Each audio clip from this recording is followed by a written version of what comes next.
Hello दोस्तों, welcome to plan BPSC. आज हम फिर एक नए टॉपिक के बारे में बात करेंगे, मालदा गैप या राजमहल गारो गैप। ये क्या है? यहाँ से क्वेश्चंस बहुत पूछे जाते हैं बीपीएससी में। आपको पता है कि ट्रेंड बदल चुका है, वहाँ पे स्टेटमेंट वाइज क्वेश्चन आते हैं। तो जब हमें इसकी समझ होगी कि आखिर ये क्या है और क्या डिफरेंसेस है, तो हम क्वेश्चंस को आसानी से कर पाएंगे। आइए बात करते हैं मालदा गैप या राजमहल गारो गैप के बारे में।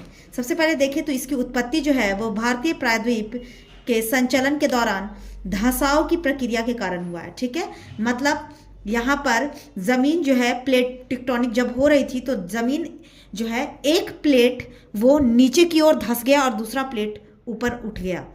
इसके द्वारा छोटा नागपुर का राजमहल पर्वत मेघालय के गारो पर्वत से अलग हो गया।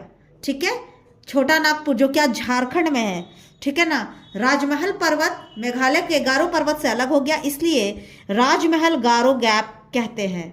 राजमहल गारो गैप कहते हैं, जबकि पश्चिम बंगाल में इसे मालदा गैप कहा जाता है।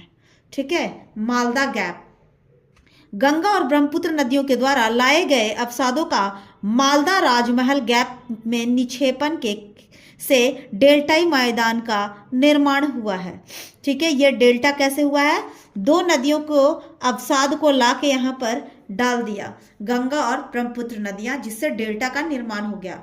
इस डेल्टाई मैदान में पीट मृदा, ये इंपॉर्टेंट है, पीट मृदा की उपलब्धता के कारण ही मैंग्रोव वनस्पति का विकास हुआ। इस क्षेत्र में पाए जाने वाला सुंदरबन भारत में सर्वाधिक जैव विविधता वाले क्षेत्रों में से एक है।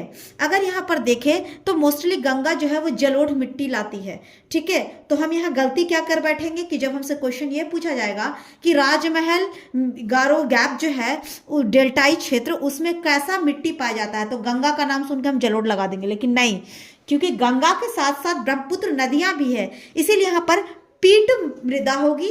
और पीट मृदा अगर हुई तो यहाँ पर मैंग्रोव फॉरेस्ट उत्पन्न होंगे। ठीक है, इस बात का ध्यान रखिएगा। Thank you.